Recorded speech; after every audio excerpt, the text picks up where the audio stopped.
የእድል እናት ወይዘሮ ገነት መሆኗን በዲኤንኤ ውጤት ተረጋገጠ። የዲኤንኤ ውጤቱን በድብቅ ቢኒ ምርመራ እንዲደረግ ከእድል ጋር ተነጋግሮ ወይዘሮ ሮማን ሳትሰማ እቅዳቸውን ሳታበላሸው ወደ ሆስፒታል የወይዘሮ ገነትን ጸጉርና እንዲሁም ደግሞ የእድልን ጸጉር እንዲሁም ደግሞ የጥፍራቸውን ቆርጦ ካስደረገ በኋላ ናሙናውም በድብቅ ከተስተካከለ በኋላ የእድል እናት እዛው አብራ አሰሪ ሆና ልጄን ትመስላለሽ እያለች ጠዋት ማታ ይዬ የምትለው ገነት መሆኗ 100% ተረጋገጠ። ከሚያሳዝነውና ከሚገርመው በላይ ደግሞ ሮማን የሰራቸው ክፋትና ተንኮል ዛሬ ላይ በይፋ ተረጋግጦ ጨርቋን ጥላ ያበደች ጎዳና ላይ እንድትኖር የመጨረሻ ማስጠንቀቂያና ማስፈራሪያ እንዲሁም ደግሞ በፍጹም በህይወት እያለሁኝ እንዳንቺ አይነት እህት የለኝም ብላ ወይዘሮ ገነት የጭካኔን ጥግ ያሳየቻት። ሮማን እንዳንቺ አይነት ከሃዲ የለም። መቼም ለገዛ ጥቅምሽ ብለሽ የአብራኬ ልጅ በህይወት እያለች አንቺ ግን ለ12 አመታት ብሌ ሞታለች እያልሽ ደምን ባሳለቀስ እንኳን እንዴት አስቻለሽ ብላ ቀወጠችው። ሮማንም ጅብ ተሄደ ውሻ ጮኸ ያደረገችውና ነገሩን ገንዬ ባክሽ የኔ የዋህ እንድትሰምኝና እንድታዳምጭኝ እፈልጋለሁ ስትል በድጋሚ መጠየቅ ጀመረች። ሮማን አሁን የድሮዋን ገነትን በፍጹም ልታውቂያት አትችም። ላንቺ የሚገባሽ የጭካኔና የክፋት ጥግ ነው። ዛሬውኑ ከዚህ ከቤት ላይሽ አልፈልግም። አይደለም የቤት ኪራይ ልከፍልልሽ እዚህ እንድትኖሪ አልፈልግም ማለችና ኮተቷን አፍንጫዋ ላይ ጥላላት ከዛ ከቤት አባራ ቤቷን ቆላለፈች።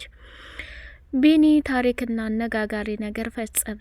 እድል በተደጋጋሚ ወይዘሮ ገነትን እየተያዩ እንግዲህ የእናትና የልጅ ልብ ስለነገራቸው ነው መሰል ገነት በተለይ ሁሌ እድልን ባየቻት ቁጥር የሟች ልጇን ሁኔታ እያስታወሰችና ሰላሟን እያጣች ትገኛለች። ሜላት ደግሞ ይህንን ስታይ እንዴት ለአንዲት ተራ ሰራተኛ ይህን ያህል መውደድና ፍቅር ልሰጥ ትችላለች? እድሜ ዘላለሟን እኛ ካጠገቧ ሆነን እንዴት ይህን ነገር ታደርጋለች? ብላ ሜላትም በእድል እየቀናች የምታደርጋትና የምትሰራት ግራ ገብቷታል። ቢኒ ለአንዴና ለመጨረሻ ጊዜ ከሮማን ላይ ተስፋ ለመቁረጥና እያደረገችው ያለውን ሴራና ተንኮል በሚገርም ሁኔታ እየተከታተለ እሷን ገጠር ድረስ ሲሄድ ወይዘሮ ሮማንም ደግሞ የእድልን ሰውዬ በተደጋጋሚ ገጠር እየሄደች እድል እንደሞተችና በህይወት እንደሌለች አድርጎ እንዲያወራ ስትፈልግ የነበረው አባባ እውነታውን ዘረጋግፎ ለራሱ ነገራት። እድል አሁን ህጻን ልጅ አይደለችም። ቤተሰቦቿን ፈልጋ የማግኘት መብት አላት። ወይዘሮ ቅድስት ብለሽ ነበር። አሁን ደግሞ ትክክለኛ ስምሽ ሮማን እንደሆነ ተናግረሻል።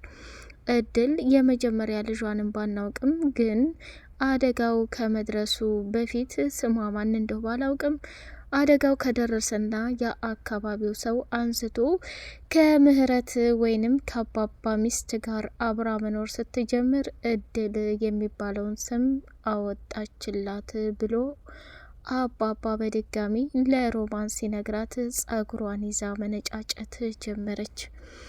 ቢኒ ከዛፍ ስር ተደብቆ ሮማንና አባባ የሚያወሩትን ከባድና አደገኛ ምስጢር እየሰማ ይገኛል።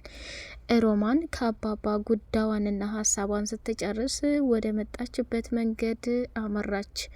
ቢኒም ደግሞ የሮማንን ከዛ ቦታ ላይ መሄድ ካረጋገጠ በኋላ ወደ አባባ ዘንድ ሰተት ብሎ መጣና አባባ ይቅርታ ቢኒያም እባላለሁ ብሎ ከአባባ ጋር ትውውቁንም ቀጠለ። አባባም የኔ ልጅ ምን ፈልገህ ነው እዚህ ቦታ ላይ ስለ እድል በተደጋጋሚ እየተመላለሳችሁ የምትጠይቁኝ? ይገርመኛል። እድል እኮ አሁን በጣም ትልቅ ልጅ ሆናለች።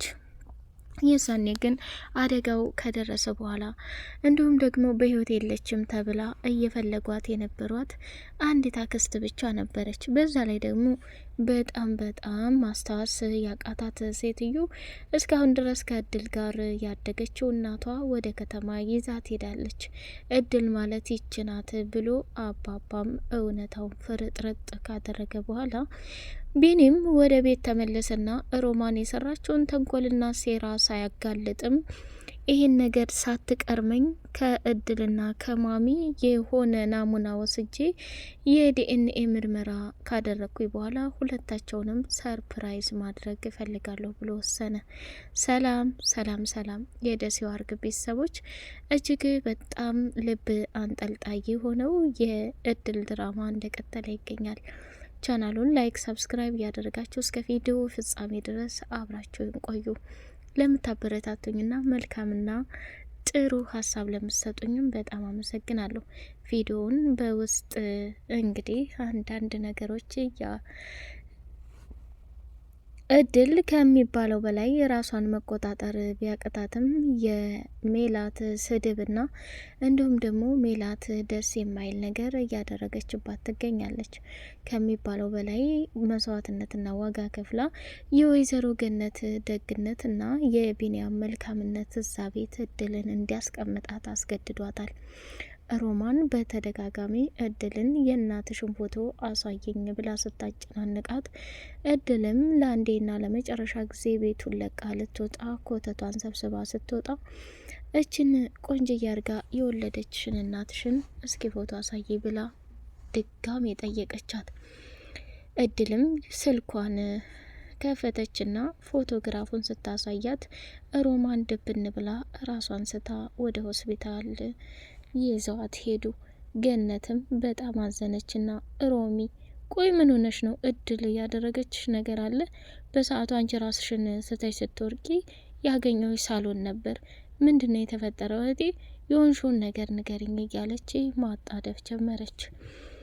ሮማንም ውርደትና ቅሌቷ ስለሚጋለጥባት እድል ናት ምናምንም ሳትል የኔ እህት በጣም ራቡና ሁሉም ነገር ጎርቶኝ ስለነበር ራሴን ስቼ ድብና አልኩኝ። ብታይ በሰዓቱ ያልጠበቅኩትና ያላሰብኩት ነገር ነው ያጋጠመኝ እያለች ታሪኳን በዝርዝር ማስገባት ጀመረች። እሷም ከሚባለው በላይ በጣም ደንግጣ ስለነበረ ዝም አለች። ሮማን በፈጠረሽ ቢኒና እንዲሁም ደግሞ ሜላት ሮማንን ምን አርገሻን ነው እያሉ በጥያቄ እያፋጠጡኝ ነው። ስለዚህ የሆንሽውን ነገር ብትነግሪያቸውስ? ወይ ካልሆነ እኔ ልንገራቸው እንዴ ብላ ስትል እድል በፍጹም አሁን ሰላም ነኝ፣ እንደውም ወደ ቤቴ ይወሰዱ ብላ አለች። ምን ቤት አለሽና? የእህቴ ቤቴ እኔ ማለት አይደል እንዴ? ወደ ቤት ነው መሄድ የምፈልገው ብላ አለች። ሮማን ከወይዘሮ ገነትና ከእድል ጋር ጋቢዋን አለባበሷትና ገዳድፈው ወደ ቤት አመጧት። ወደ ቤትም ካመጧት በኋላ አክስቴ ምን ሆነሽ ነው? የተፈጠረ ነገር ኑሯል። ቆይ እዚህ ሳሎን አንቺና እድል ብቻ ነበራችሁ፣ ምን አድርጋሽ ነው ብላ ሜላት ነገሯን ቀጠለች። ቢኒ ደግሞ ከዚህ ቦታ ላይሽ አልፈልግም፣ ዞር በይ ብሎ አባረራት።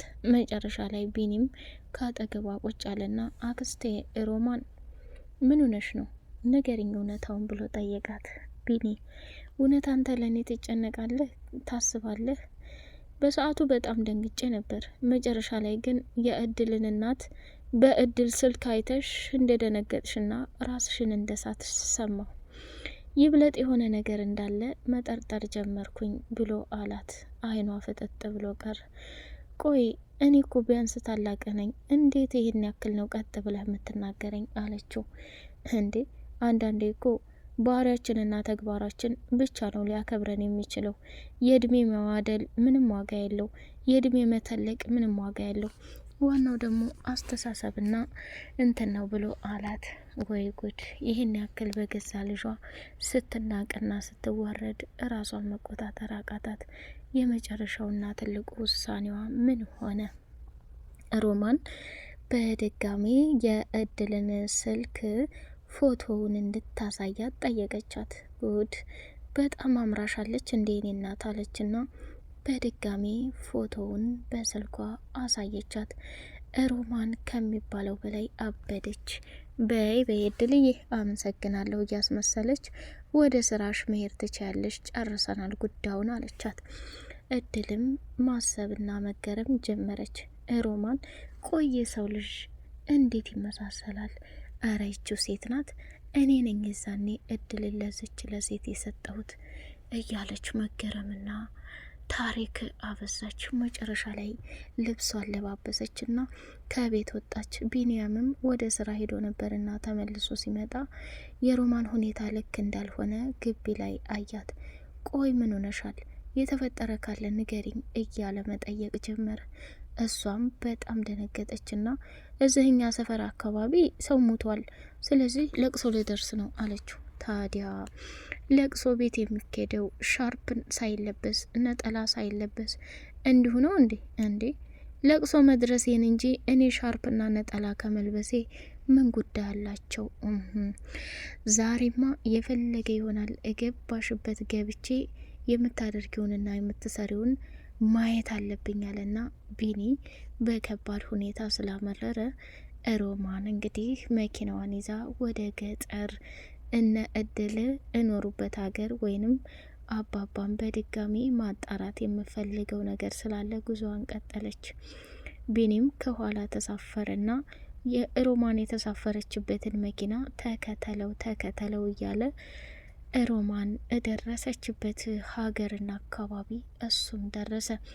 ሮማን ከአባባ ጋር ቁጭ ብላ ጉዳዩን ከጨረሰች በኋላ ቢኒም በድጋሚ ከአባባ ጋር ማውራት ጀመረ። ወይዘሮ ገነት ሰሞኑን በተለይ ልጄ ናፈቀችኝ እያለች የሟቼ ልጇን ፎቶ ይዛ እያለች ታለቅሳለች። እድልም በዝቺ በአደገኛና በከባዷ ሜላት አንዴ ልብሴን እጠቢ፣ አንዴ እንዲህ አድርጊ፣ እኔ ምለው እድል እንደውም ደስ የሚል ነገር አምጥቼልሻለሁ፣ እድሜ ዘላለምሽን ልታመሰግኝኝም ትችያለሽ አለቻት።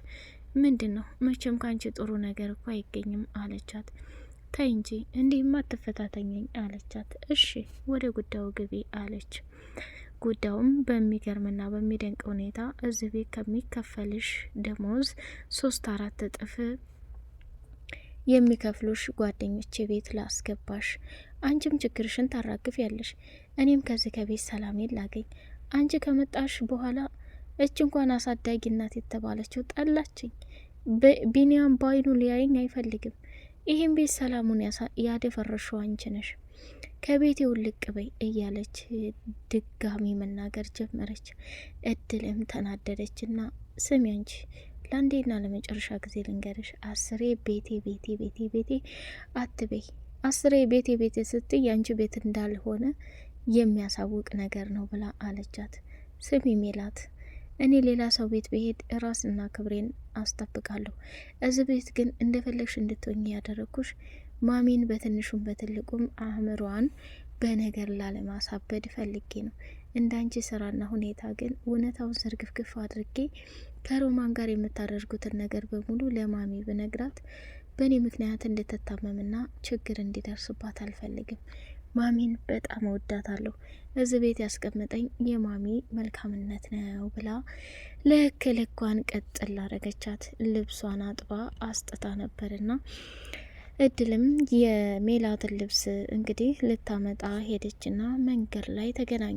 ስሚ አንቺ ቆሻሻ፣ ልብሴን ከገመድ አውርደሽ ስታመጪ እጅሽን ታጥበሻል አለቻት። አሁን አልታጠብኩም፣ አጥቤ ሲጨርስ ግን ታጥቤ ነበር አለቻት። ቀጭል ረረደብን አለችና እድልም በጥፊ ልትመታ ስትል እድልም የያዘችውን ልብስ አፍንጫዋ ላይ ጥላላት መንገዷን ቀጠለች። ሁኔታዋን በሙሉ ገነት እያየች ነበርና እልኳ፣ ኃይለኝነቷ እንዲሁም ደግሞ ጠንካራነቷ የሞተችው ልጇን ብሌን መሰለች ብላ እየቀወጠችው ትገኛለች። ውድ የተከበራችሁ የተወደዳችሁ የቻናል ቤተሰቦች ቻናሉን ላይክ፣ ሰብስክራይብ እያደረጋችሁ ለምታበረታቱኝ በድጋሚ አመሰግናለሁኝ። ሰላማችሁ ብዝት ትርፍ ይበልልኝ።